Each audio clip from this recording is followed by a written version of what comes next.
It is, as I said before, a judgment call.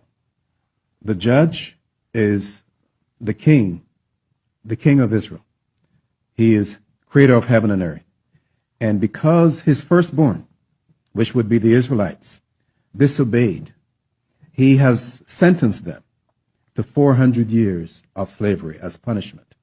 And as I said, this 400 years would have to be served in a country that will be defined as the New Egypt.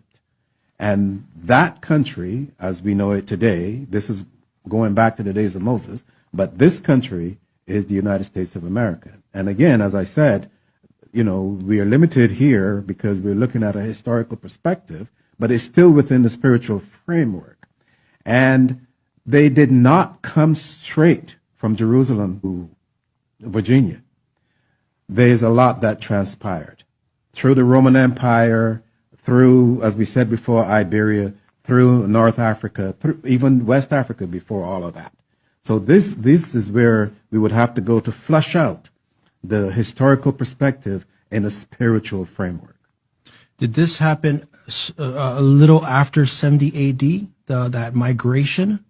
That's correct. That's when a lot of it began. And by 135 that year, the 99% of all the Israelites had already left the promised land.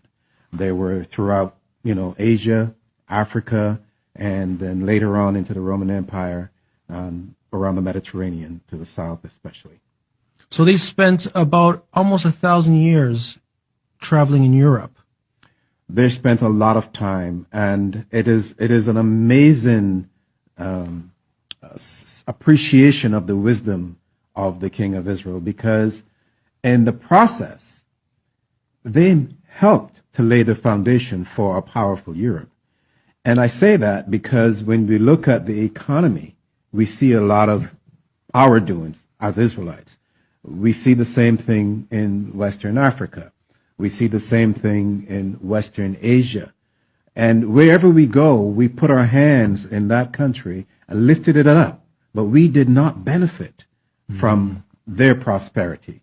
And that in itself should give you or give us an inkling of where we're headed. Because how is it that we lift up those that were in the garbage pail, but then they get to rule over us without our ancestors receiving any benefit from their rulership? So while the Israelites are in Europe for almost 1,000 years, they're also in Africa as well? That is correct.